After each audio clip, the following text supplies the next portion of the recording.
हमारे चैनल में आपका स्वागत है। यहाँ पर डेली सरकारी नौकरी के अपडेट दिए जाते हैं, वो भी सारे डिटेल और फैक्ट चेक करने के बाद। तो चलिए शुरू करते हैं। आज की जो नौकरी है वो CSIR AMPRI रिक्रूट द्वारा निकाली गई है। इसका जो फुल फॉर्म है वह है council of scientific and industrial research और advance materials and processes research institute.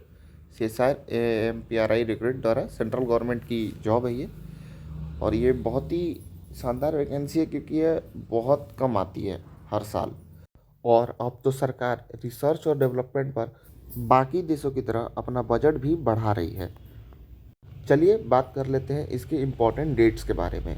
तो जो ऑनलाइन एप्लीकेशन जो स्टार्ट हो रहा है, आवेदन करने की जो तिथि है वह स्टार्ट आपकी ऑलरेडी हो चुकी है। वैसे इस रिक्वायरमेंट के बारे में बहुत कम लोग को मालूम है, और अगर हम बात कर ले इसके आवेदन की अंतिम तिथि की तो वह आपकी 19 फरवरी 2026 तक रहेगी। तो बस बहुत ही कम दिन बचे हैं, ध्यानपूर्वक अपना आप एप्लीकेशन फॉर्म भर दीजिएगा। एग्ज़ाम डेट जो है वो बताया नहीं गया है, जैसे ही बताया जाएगा हम आपको नोटिफाई कर देंगे। हमारे पोस्ट में आप जाकर देख सकते हैं। और अगर एस्टिमेट बताया जाए तो मुझे जहाँ तक लगता है एप्लीकेशन फॉर्म जब फिलअप ख़त्म हो जाएगा उसके 10 से 15 दिन बाद एग्ज़ाम डेट भी आ जाएगी। अब चलिए एलिजिबिलिटी डिटेल्स के बारे में बात कर ली जाए। इसमें जो सबसे बड़ी बात यह है कि आपको इसमें 12th पास होने की भी आवश्यकता नहीं है। अगर आप 10th पास है तो भी आप मल्टीटास्किंग स्टाफ MTS के लिए अप्लाई कर सकते हैं। बहुत से स्टूडेंट के मन में डाउट आ रहा होगा कि क्या 12th पास स्टूडेंट भी इस एग्ज़ाम को दे सकते हैं।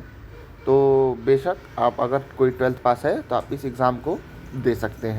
नोटिफिकेशन में साफ साफ मेंशन भी किया है कि अगर कोई 12th पास है विथ एक्सपीरियंस, अनुभव के साथ, तो वो भी इस एग्ज़ाम को दे सकता है। तो इससे आपको घबराने की आवश्यकता नहीं है। अब बात कर लेते हैं इसके पे स्केल के बारे में। हालांकि यह जॉब 10th पास कैंडिडेट्स के लिए है, पर फिर भी आपकी जो पे स्केल रहेगी वो काफ़ी अच्छी रहेगी। यहाँ पर पे स्केल आपको लेवल 1 की मिलेगी, जो होती है लगभग अगर बेसिक पे की बात कर ली जाए तो बेसिक पे लगभग आपकी 18,000 होती है। अलावेंस जोड़कर जैसे DA, HA और HRA ये सब जोड़कर आपकी जो सैलरी हो जाती है वो होती है 33,000 लगभग। तो पे स्केल भी काफ़ी अच्छा है 10th पास कैंडिडेट्स के लिए। अगर आपको और डिटेल में जानकारी चाहिए इस एप्लीकेशन के बारे में तो कृपया इसका ऑफिशियल वेबसाइट पर जाकर और डिटेल आप देख सकते हैं। नहीं तो मैं इसका डायरेक्ट लिंक भी आपको डिस्क्रिप्शन में दे दूंगा, जिससे आपको आसानी हो। अब चलिए इसके सिलेक्शन प्रोसेस के बारे में बात कर ली जाए। आपका जो सिलेक्शन होगा वो 2 से 3 फेजेस में होगा।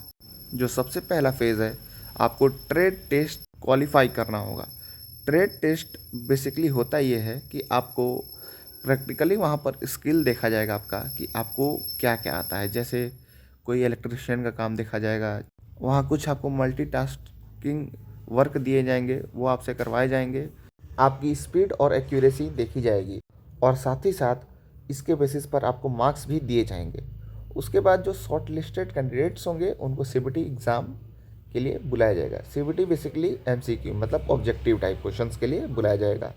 इसके सिलेबस के बारे में बात कर ले तो रीजनिंग में 25 क्वेश्चन पूछे जाएंगे, मैथमेटिक्स से 25, GK से 50, इंग्लिश से भी 50 क्वेश्चन पूछे जाएंगे, और टोटल जो आपका मार्क्स बन जाते हैं वो होते हैं 450 मार्क्स के। लगभग आपको आधा घंटा दिया जाएगा, जिसमें से इंग्लिश ही अकेले 50 मार्क्स का है। इसका जो एग्ज़ाम पैटर्न है वो भी काफ़ी आसान लग रहा है मुझे, क्योंकि सिर्फ और सिर्फ 25 क्वेश्चन पूछे जाएंगे रीजनिंग से और मैथ से। GK से 50 क्वेश्चन है और इंग्लिश से भी 50 क्वेश्चन है। तो काफ़ी आसान है सिलेबस, सिर्फ और सिर्फ प्रैक्टिस चाहिए तो आपका पेपर आराम से निकल जाएगा। अब चलिए बात कर लेते हैं इसके एप्लीकेशन फ़ी के बारे में। तो एप्लीकेशन फ़ी बहुत ही सिंपल है। जनरल, EWS, OBC वर्गों के स्टूडेंट्स की फ़ीस 500 रुपये रखी गई है, और SC ST स्टूडेंट जो हैं उनकी फ़ीस जो है वो है 0, मतलब निःशुल्क। तो एप्लीकेशन फ़ी भी ज़्यादा नहीं रखी गई है। अब चलिए सबसे मेन टॉपिक जिसके लिए सारे बच्चे फॉर्म भरते हैं बात कर ली जाए, वो है एज। तो एज लिमिट जो है वो आपकी 19 फरवरी 2026 से काउंट होगी। जो मिनिमम एज मांगी गई है वह है 18 ईयर्स और जो मैक्सिमम एज है वह आपको दी जाएगी 25 ईयर।